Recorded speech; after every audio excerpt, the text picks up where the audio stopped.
Hello friends, ഇന്ന് നമ്മൾ നോക്കുന്നത് ഒരു ബിൽഡിങ്ങൊക്കെ നമ്മൾ ചെയ്യുന്ന സമയത്ത് ബിൽഡിങ്ങിന് കോമൺ ആയിട്ട്, അതായത് മറ്റ് റൂമുകളും അതുപോലെ തന്നെ കാര്യങ്ങളെല്ലാം ഉണ്ടെങ്കിൽ അതിന് സെപ്പറേറ്റ് ഡി ബികളും, പിന്നെ അതുപോലെ തന്നെ ഈ ബിൽഡിങ്ങിൻ്റെ, അതായത് മൊത്തം ബിൽഡിങ്ങിന് വേണ്ടിയിട്ട് സെപ്പറേറ്റ് ഒരു ഡി ബി ഉണ്ട്. അതായത് പുറമേയുള്ള ബാത്റൂമുകൾ അതുപോലെ തന്നെ പുറമെ വരുന്ന ലൈറ്റ്സുകളെല്ലാം കൂടി കൊടുക്കുന്നതിന് വേണ്ടി സെപ്പറേറ്റ് ഒരു ഡി ബി ഉണ്ട്. അത് കോമൺ ആയിട്ട് യൂസ് ചെയ്യുന്ന ഡി ബി ആണ്. അത് നമുക്ക് എങ്ങനെ കൊടുക്കാം എന്നുള്ളതാണ് നമ്മൾ നോക്കുന്നത്. ഇതിപ്പോൾ ഓൾറെഡി പാനൽ ബോർഡിങ് കാര്യങ്ങളൊക്കെ ചെയ്തതിന് ശേഷം ഒരു കേബിൾ, അതായത് UG കേബിൾ തന്നെ ഒരു 16 അല്ലെങ്കിൽ 30 കേബിളാണ് നമ്മൾ കൊണ്ടുവന്നിരിക്കുന്നത്. ഈ 16 കേബിൾ നമ്മൾ ഈ പറയുന്ന ഡി ബി, അതായത് ഓപ്പൺ പുറത്താണ് നമ്മൾ വെച്ച് കൊടുക്കുന്നത്. സാധാ ഡി ബി എന്ന് 3 ഫേസ് ഡി ബി തന്നെയാണ് വന്നിരിക്കുന്നത്. അതിലേക്ക് സർക്യൂട്ട്, അതായത് ഇപ്പോൾ ഈ പറഞ്ഞ രീതിയിൽ സ്റ്റെയറിൻ്റെ രാജ്യങ്ങളൊക്കെ, സ്റ്റെയർ എന്നൊക്കെ പറയുമ്പോൾ നമ്മൾ കോമൺ ആയിട്ട് യൂസ് ചെയ്യുന്നതാണ് സ്റ്റെയർ. അപ്പോൾ അതിലോട്ട് സർക്യൂട്ട് കാര്യങ്ങളെല്ലാം കൊടുക്കേണ്ടത് നമ്മൾ ഈ പറയുന്ന ഓപ്പൺ പൊതുവായിട്ട് വരുന്ന ഡി ബിയിലാണ്. പൊതുവായിട്ടുള്ള ഡി ബിയിൽ ഈ സർക്യൂട്ട് വരാൻ വേണ്ടി നമ്മൾ കൊടുത്തിരിക്കുന്നതാണ്. ഇത് നമ്മൾ അതിനെ അടിച്ച് കൊണ്ടുവന്ന് ഈ ഡി ബിയിലേക്ക് കൊടുക്കും.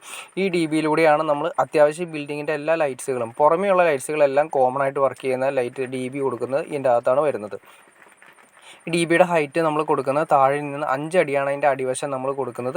ഇത് 3 ഫേസ് ഡി ബി തന്നെയാണ് നമ്മൾ വെച്ചിരിക്കുന്നത്. 3 ഫേസ് ഡി ബി നമ്മൾ പല കമ്പനികൾ നമുക്ക് വാങ്ങിക്കാൻ കിട്ടും. വി ഗാർഡ്, ഹാവൽസ്, ഹാഗർ, അതുപോലെ തന്നെ പല ടൈപ്പ് ഡി ബികൾ, ലെല്ലാൻറ്റി, സീമെൻസ്, അതുപോലെ തന്നെ ഒരുപാട് കമ്പനികൾ നമുക്ക് അവൈലബിൾ ആണ്. ഇതിപ്പോൾ ഹാഗറിൻ്റെ ഡി ബി ആണ് നമ്മൾ കൊടുത്തിരിക്കുന്നത്. കുറച്ചുകൂടി വെറൈറ്റിയാണ് ഈ ഡി ബി. കാര്യങ്ങളൊക്കെ നമുക്ക് ജസ്റ്റ് ഒന്ന് നോക്കാം. നമുക്ക് ഇതിൻ്റെ അകത്ത് വരുന്ന ഈ സെക്ഷനിൽ വരുന്ന ELCV ഐസൊലേറ്ററാണ് ഈ സെക്ഷനിൽ വരുന്നത്.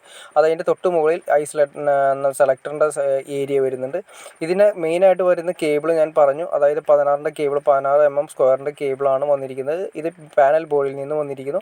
പാനൽ ബോർഡിൽ നിന്ന് വന്നതിന് ശേഷം പാനൽ ബോർഡിൽ വന്ന് ട്രേ അടിച്ചിട്ടാണ് വന്നിരിക്കുന്നത്. ബിൽഡിംഗ് ആയതുകൊണ്ട് ട്രേയിലൂടെ കൊണ്ടുവന്ന് നമ്മൾ ഈ ഗ്ലാൻഡ് ചെയ്തതിന് ശേഷം നേരെ ഡി ബിയിലേക്ക് ഇറക്കിയിടുന്നു. 3 ഫേസാണ് വരുന്നത്. RYB എന്ന് പറയുന്ന 3 ഫേസും ഒരു ന്യൂട്രലുമായിട്ടാണ് വരുന്നത്. അത് നിങ്ങൾക്ക് കാണാൻ സാധിക്കും. ഇതുപോലെയാണ് വരുന്നത്. അതിൻ്റെ പുറത്തുള്ള UG കേബിളിൻ്റെ പുറത്ത് വല്ല ഷീൽഡിങ് കട്ട് ചെയ്തതിന് ശേഷം ഗ്ലാൻഡ് ചെയ്ത് പെർഫെക്റ്റായിട്ട് ഗ്ലാൻഡ് ചെയ്തതിന് ശേഷമാണ് നമ്മൾ അകത്തേക്ക് കൊടുത്തിരിക്കുന്നത്. ഇതിലൂടെയാണ് നേരിട്ട് വരുന്ന 3 ഫേസും ന്യൂട്രും ഇതിൽ ഡി ബിയിലേക്ക് വരുന്നു. ഫസ്റ്റ് ഞാൻ പറഞ്ഞ പോലെ തന്നെ ഡി ബിയിൽ ELCV ഐസൊലേറ്റർ ഇതെല്ലാം വന്നതിന് ശേഷം സെലക്ടർ വരുന്നുണ്ട്. സെലക്ടറിൽ നിന്നും ഓരോ സെക്ഷനിലും, അതായത് മുകളിലൂടെ വരുന്ന എല്ലാ സെക്ഷനിലും ഈ സെക്ഷൻ വരുന്നതെന്ന് വെച്ചാൽ ന്യൂട്രൽ നമുക്ക് കൊടുക്കാൻ വേണ്ടി ന്യൂട്രൽ ലിങ്കാണ് കമ്പനി കൊടുത്തിരിക്കുന്നത്. ന്യൂട്രൽ ലിങ്ക് നമുക്ക് ആ സെക്ഷനിൽ കാണാൻ സാധിക്കും. അതുപോലെ തന്നെ ആ ബാറായിട്ടാണ് കൊടുത്തിരിക്കുന്നത്. നമ്മൾ ആ ന്യൂട്രലുകളെല്ലാം തന്നെ, ന്യൂട്രലുകളെല്ലാം തന്നെ അവിടെയാണ് കൊടുക്കേണ്ടത്. പിന്നെ അടുത്ത സെക്ഷൻ ഏറ്റവും താഴെ വന്ന് നിങ്ങൾക്ക് കാണാൻ സാധിക്കുന്നത് എർത്ത് പോയിൻ്റാണ് വന്നിരിക്കുന്നത്. എർത്ത് നമ്മുടെ സർക്യൂട്ടുകളിൽ നിന്ന് വരുന്ന എർത്തും കാര്യങ്ങളെല്ലാം തന്നെ ഇതിൻ്റെ അകത്തേക്കാണ് കൊടുക്കേണ്ടത്.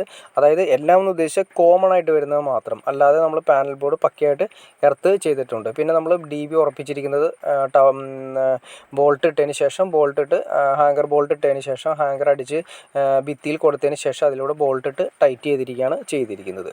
ഓക്കെ ഫ്രണ്ട്സ്, നിങ്ങൾക്ക് ഈ വീഡിയോ ഉപകാരപ്പെട്ടെന്ന് ഞാൻ വിചാരിക്കുന്നു. ഇനി എന്തെങ്കിലും ഡൗട്ട്സോ കാര്യങ്ങളോ ഉണ്ടെങ്കിൽ തീർച്ചയായിട്ടും കമൻറ്റ് ചെയ്യാൻ മടിക്കരുത്.